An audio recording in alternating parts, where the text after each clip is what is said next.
welcome to our book reading challenge, a book reading time. Yes, yes, yes. Are you ready? Book. Well, I'm ready. How are you today? How was your day? Hmm?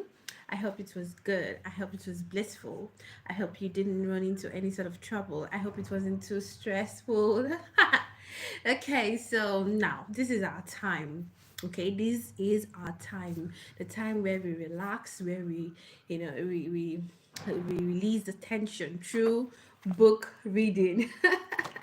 It sounds weird, right? No, it's not weird. Actually, it's good because you're limiting screen time, okay, and you're just focusing on your investing on your mental health, investing on your mind, okay, investing in yourself, okay.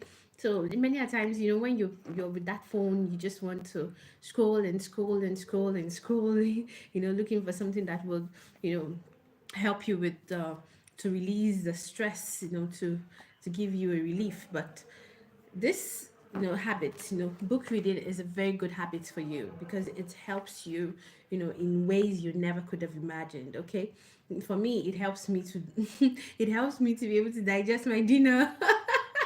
one of the most one of the most advantages one of the advantages, major advantages, is that it helps me digest my dinner, so I'm able to sit down and relax, because I have got a bad habit of eating just in about, finishing my food in about um 5-10 minutes, and then I'm on my bed.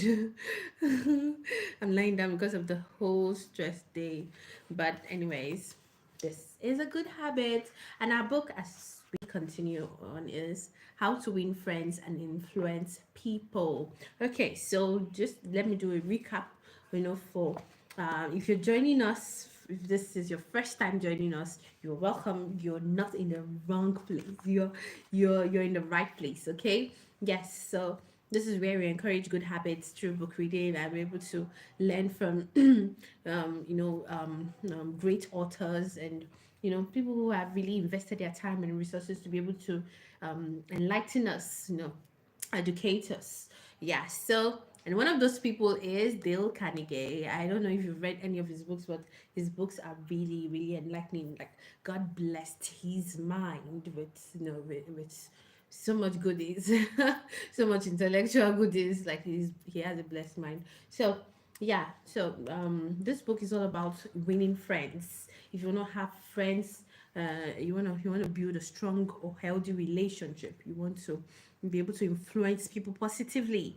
You want to win their hearts. You want to have a lasting mark on your in their memories. Okay, this book is for you. So if you're the kind of person who is struggling with friendships, you're struggling with relationships, this book is for you. Okay, so you need to purchase the book anyhow, anyway. Purchase it and join us. Yes, this is the winning side. Okay, so just to do a recap, okay, of what I've learned so far. So we're actually in the part 2 of How to Win Friends and Influence People, and in the we're going to start the you know chapter chapter 6. It should be okay. Yeah. So yeah, so just to do a recap, okay, what I've learned so far from this book is the negative C's. I can never forget that, those 3 negative C's. Maybe it's because it came first, I'm not sure, but I can't forget it. So the 3 negative C's, according to Dale Carnegie, are the 3 negative C's we should avoid in our relationships, in our communication, in our interactions with people. Okay, be they close to us, be they not close to us. Okay, they are criticism, complaint, and condemnation. So whenever we're, particularly in times that tests our friendships, when our flaws begin to show themselves, you want to be you want to lash out at the person. You want to let the person know that your opinion about their flaws, about their weaknesses or their wrongs, and the Carnegie was trying to tell us that instead of criticizing, instead of condemning, why not encourage? Why not encourage? Why not you know appreciate? Okay, Why not appreciate? Why not, put aside your feelings, put aside your needs, put aside your wants, and begin to look at their own angle, begin to look at why they're doing what they do, you know. Yeah, so those are the things that I've learned. And also, starting with the part two, we also learned in the part two about your tone. The tone in your conversation with people matters a lot. So you're entering the office building, and you're putting on a frowny face, a grumpy face, and then you're not smiling, and the way you greet everyone, or you don't even greet at all. So those things matter as well. Okay, so one thing that I will not forget again as well yesterday, in our the chapter we read, is about smiling. Smile. Your smile leaves a lasting impression than your words actually. Okay, so if you do not even speak a word and you smile, that does wonders to some people, because you never know the homes they're coming out from. You never know, the environment they're coming out from. You never know how their day has been. Okay, so you need to learn to smile. So the Carnegie says you should force it. Okay, even if you don't feel like it, you need to force it. The more you force it, the more you get used to it, and before you know it, you become habitual to smiling. So I really buy that idea. I buy it so much, so much. So smile, smile, smile, smile. Whenever you're approaching even a stranger, even people whom you feel like they're not your class, smile. Give them a smile. It costs you 0 cents. It costs you 0 cents. It doesn't cost you a thing to smile. Okay. Yes. So I think that's all. Yeah, another thing that I'd love to point out that I really love, one of the points he gave, he tried to enlighten us on, was on showing interest in people. Show interest in people. If you want to win hearts, if you are the kind of person that loves to, you want to be liked, you want be to be valued, okay, you want to be recognized, you have to also show interest in people. Show interest in the lives of people around you, be there at your workplace, be there in your home, your family, be there among your peer group. Show interest in people. Learn to know about them. Learn to know more about them. The more you know about them, the more they're able to, feel comfortable sharing with you, and even getting to know you as well. Okay, so if for instance, if you're in a workplace where you've been working there for months, you've been working at that place for months, and all you do is just go, sit down, go to lunch, go to the bathroom, to the washroom, or to the ladies or to the gents, and then you come back to work, and then after, when it's closing time, you leave. You don't get to interact with people. How are you going to win hearts like that? So I've seen scenarios where, and particularly for me, I've done that before. I always feel like, okay, I don't have the confidence to be able to go to people. I had that. I had that kind of behavior before. And I didn't feel confident in going to people. So I would always wait for them to approach me, and it took a long time for that to happen, because it's not everyone who would want to approach you, who would want to stand up and get to know you. Everyone is thinking for themselves. So it would be rare for someone to actually come and be like, hi, how are you? I've been watching you for a while, and I just wanted to get to know you. Hi, I'm this, I'm that. So it's rare for someone to be able to do that. Okay, so if you're the kind of person who is always sitting down waiting for others to come to you, you better change that behavior, change that attitude. Change. You need to turn a new leaf. Okay, yeah, because at the end of the day, you might not get anyone who would do that. Okay, and you know how social we are as humans. If our social life is debilitating, if it's malnourished, it affects us. Even if you say it doesn't affect you, it does affect you. It will affect you. Okay, so okay, Anyways, I'm going to be silent, as I study chapter 4 today. So, see you soon.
Okay, I'm done. Wow.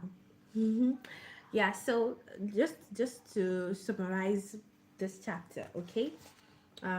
This chapter is about names, learning names. So if you want to win friends, if you want to be in people's good graces, okay, you want them to like you, okay, you have to pay attention to their names. The name of a person is as important as they themselves.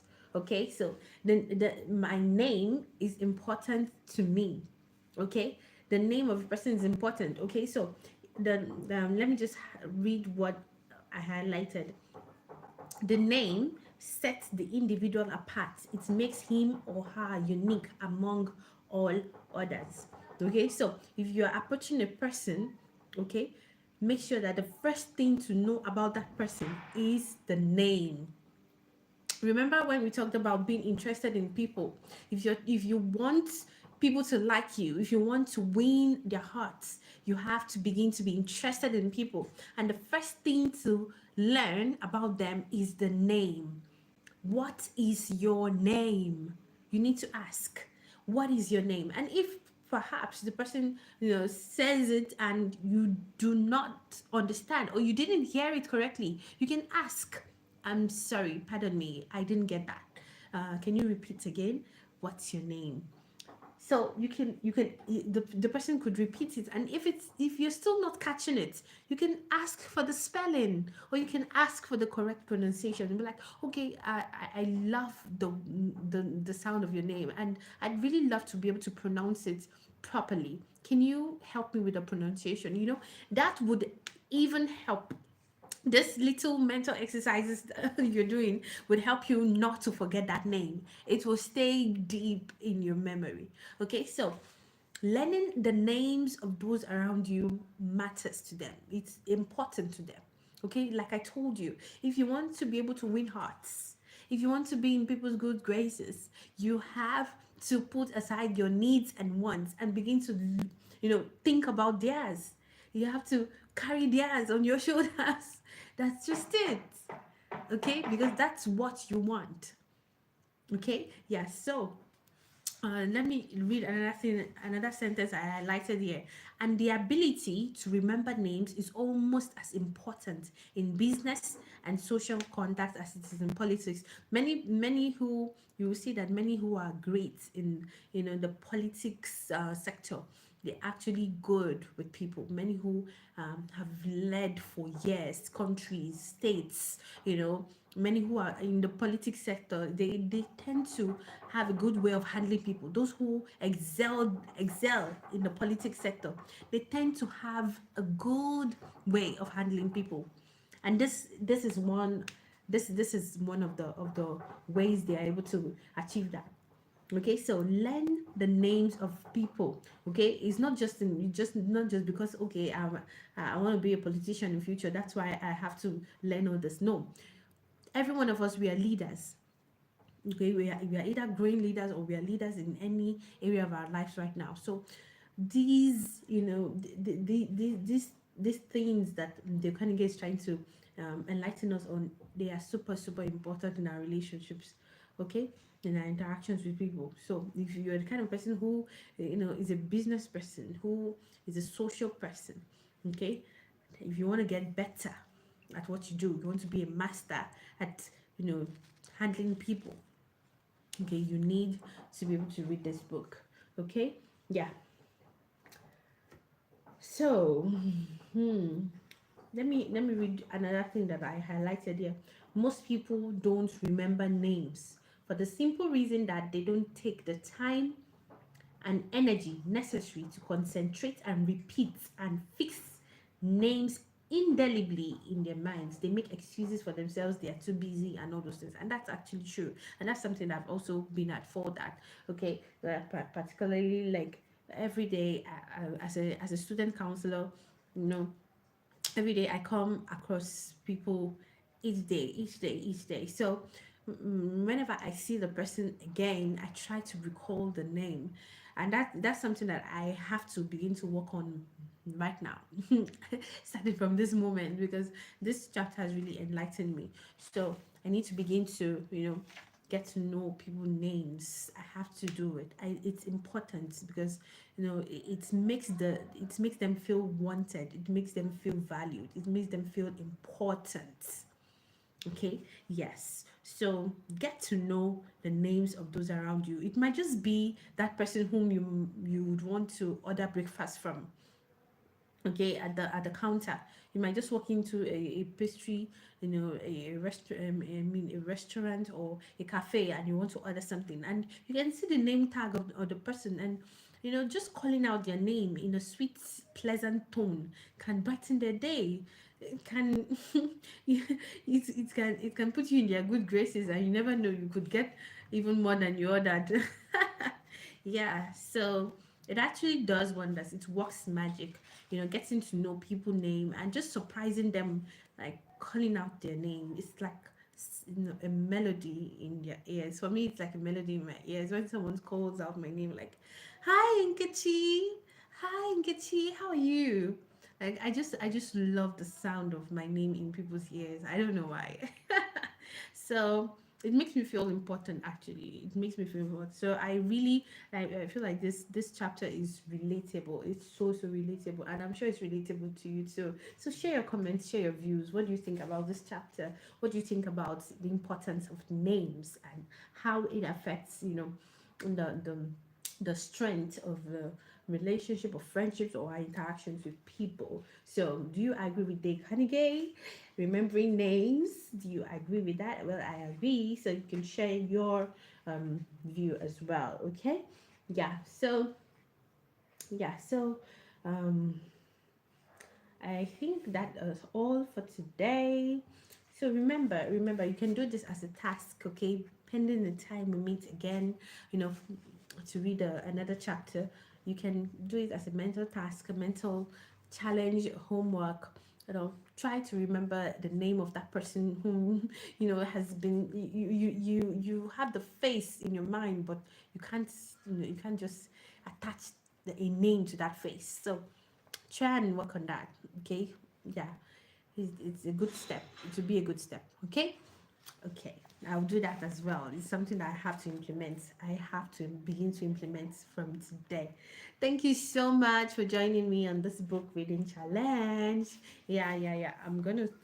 We're gonna see each other soon again in 24 hours from now.